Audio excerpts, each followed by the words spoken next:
নমস্কার, জ্যোতির্ময় দেবশ্রী। আজকে বলবো গুরু পূর্ণিমা নিয়ে। গুরু পূর্ণিমার মাহাত্ম্য, তাৎপর্য সমস্ত কিছু। গুরু পূর্ণিমা সাধারণত হয় আষাঢ় মাসের পূর্ণিমার দিনে, কিন্তু এবার সমস্ত কিছু পিছিয়ে গেছে। জ্যৈষ্ঠ মাসে আমরা পেয়েছি কোনো কিছু করা যাবে না সেই মাসে যত পূর্ণিমা, যত অমাবস্যা, যা কিছু ছিল, যতগুলো ছিল সব পিছিয়ে পিছিয়ে পিছিয়ে পিছিয়ে চলে এসছে, কোনোটা আষাঢ় মাসে, কোনোটা শ্রাবণ মাসে। সেই জন্য এবারে গুরু পূর্ণিমা পড়েছে 29শে জুন, বুধবার দিন গুরু পূর্ণিমা পড়েছে। সাধারণত হয় আষাঢ় মাসের পূর্ণিমার দিন গুরু পূর্ণিমা বা ব্যাস পূর্ণিমা বলা হয়। ব্যাস পূর্ণিমা কেন বলা হয়? বেদব্যাস, যিনি বেদ এবং মহাভারতের রচয়িতা, সেই জন্য এই দিনটাকে ব্যাস পূর্ণিমাও বলা হয়, গুরু পূর্ণিমাও বলা হয়। গুরু আমাদের আদি এবং অনন্ত গুরু হলো শিব। এই শিব এই দিন, ঠিক এই গুরু পূর্ণিমার দিনই তার আধ্যাত্মিক জ্ঞান তিনি প্রচার করেছিলেন, এটা কথিত আছে। এছাড়াও শুধু হিন্দুদের মধ্যে নয়, বৌদ্ধদের মধ্যে, জৈনদের মধ্যে, সমস্ত এই কটা জাতির মধ্যে কিন্তু গুরু পূর্ণিমার একটা বিশাল ভাইটাল ইম্পর্টেন্স আছে।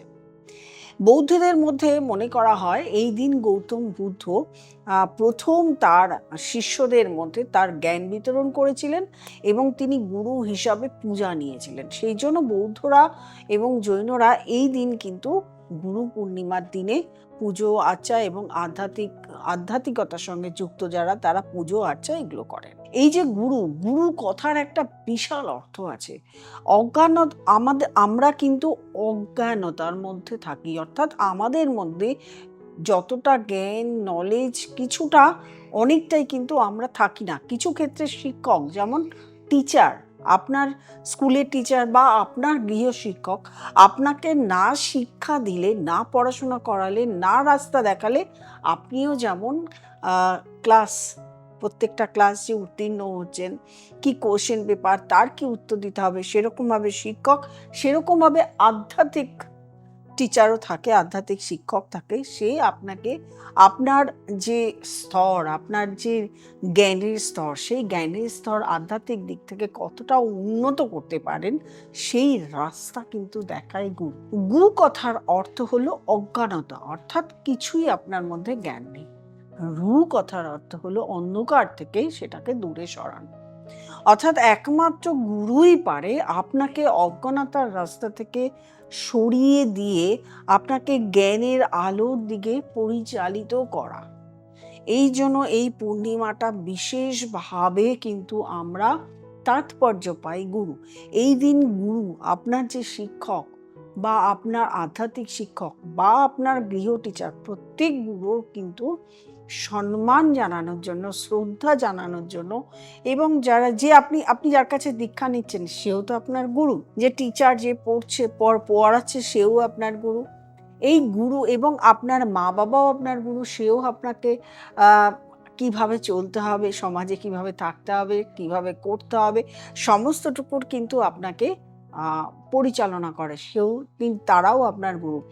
এই গুরুদের সম্মান রাখার ক্ষেত্রে এই গুরু পূর্ণিমাটাকে ব্যবহার করা হয় এবং বলা হয় এই দিন ব্যাসদেবেরও জন্মদিন, সেই জন্য ব্যাস পূর্ণিমাও। এবং ব্যাসদেবের তো আমি বললাম যে তিনি বেদ এবং মহাভারত রচয়িতা করেছিলেন। গুরু পূর্ণিমার মোটামুটি তাৎপর্য আমি বলে দিয়েছি, কিন্তু গুরু পূর্ণিমার বিষয়টা হলো যে গুরু পূর্ণিমার দিন আমরা গুরুকে কিন্তু গুরু পুজো করতে পারি। এবার ধরুন, সব গুরু, যেমন আপনার যে শিক্ষক, যার কাছ থেকে আপনি পড়াশোনা করেছেন, তিনি কি আপনার পুজো নেবেন না। তাহলে তাকে আমরা সম্মান জানানোর জন্য সেই দিন তাকে প্রণাম করতে যেতে পারি, তার জন্য আমরা কিছু তাকে সেই দিন গিফট করতে পারি। এটা হচ্ছে সম্মান জানানো, তাকে বাড়িতে ডেকে খাওয়াতে পারি। আরেকটা যেটা হচ্ছে, আপনি আপনার আধ্যাত্মিক গুরু বা আপনি যার কাছ থেকে দীক্ষা নিয়েছেন, বীজ মন্ত্র নিয়েছেন, সেই গুরু, তাদের কিন্তু আমরা সেই দিন পুজো করতে পারি। আপনার আসনে যদি ফটো থাকে বা ব্যক্তি যদি সেই দিন বেঁচে থাকেন এবং আপনার তার সঙ্গে যোগাযোগ আছে বা আপনার সম্ভব, অবশ্যই তাকে গিয়ে সেই দিন তাকে পূজা অর্চনা করা তাকে সমস্ত কিছু অর্পণ করা এবং তার থেকে শিক্ষা নেওয়া। গুরু কিন্তু এরকমই হতে হবে। আজকালকার দিনে যদিও আমার এখানে এটা বলা ঠিক নয়, আজকালকার দিনে সেরকমভাবে সঠিক গুরু কজন পান জানি না, আবার সেটা ভাগ্যেরও দরকার। সেটা আপনার পুরো বাচ্চার থেকে বোঝা যায় যে আপনার ভাগ্যে কীরকম গুরু জুটবে। আপনার গুরু আপনাকে ঠকাবে, নাকি আপনার গুরু আপনাকে সেই শিক্ষা দেবে যে শিক্ষা থেকে আপনি আপনার জ্ঞানটাকে প্রকাশ করতে পারবেন। সব কিছুর মধ্যে কিন্তু নিজেরও একটা চেষ্টা দরকার। গুরুই শুধু আপনাকে দিতেই থাকবে, আপনার কোনো চেষ্টা নেই সেটা নয়, নিজের চেষ্টাটাও দরকার। এবং গুরু আপনাকে যে জ্ঞান দেবে সেই গুরুদের জন্যই কিন্তু এই দিনটির আরেকটা বিশেষ তাৎপর্য আছে। বৃহস্পতি যেমন আমরা গ্রহরাজ বৃহস্পতিকে বলা হয় গুরু। এবার বৃহস্পতিরও কিন্তু অনেক ধরনের আছে, যেমন অনেক সময় দেখা যায় বৃহস্পতি নিচস্থ থাকার জন্য আপনি ঠিক মতন ফল পাচ্ছেন না। বৃহস্পতি রাহু কানেকশন, তাতেও আপনি ঠিক মতন ফল পাচ্ছেন না, কিছু একটা খারাপ অবস্থায় রয়েছে। বৃহস্পতি আপনার ষষ্ঠ, অষ্টম, দ্বাদশ ঘরে বসে আপনার শারীরিক দিক থেকে, যদিও দ্বাদশ ঘরে বসলে অনেক সময় আধ্যাত্মিক দিক থেকে আপনি একটা জায়গায় পৌঁছতে পারেন, কিছু ক্ষেত্রে আধ্যাত্মিক জায়গায় পৌঁছলেন, কিন্তু আপনার ক্ষেত্রে কিন্তু হাতে টাকা পয়সা থাকবে না। সেক্ষেত্রে বৃহস্পতি আপনাকে ঠিক মতন ঠিক কাজ করতে দেবে না। এছাড়াও বাকি আধ্যাত্মিক যে কোনো কাজ কিন্তু এদিন করা যায়। আমি শুধু বৃহস্পতি গুরুর কথাই বললাম যে রাহুর সঙ্গে কানেকশন করে তাদের কিন্তু আমি দেখেছি বেশিরভাগ ক্ষেত্রে প্রচুর অর্থ রোজগার করেন। টাকা পয়সা তারা হাতে কিছুতেই রাখতে পারেন না, অর্থ চোখেই দেখতে পারেন না, অথচ অর্থ আসছে, লাক্সারি করছে, কিন্তু কিছুতেই চোখে দেখতে পাচ্ছে না। দিনের শেষে সকালবেলা ঘুম থেকে উঠে দেখে তাদের হাতে টাকা নেই, কিন্তু তার সংসার চলে যাচ্ছে, তার ব্যবসা চলে যাচ্ছে, সমস্ত কিছু চলে যাচ্ছে। মানে একটা অদ্ভুত ব্যাপার, কিন্তু তার কাছে টাকা নেই।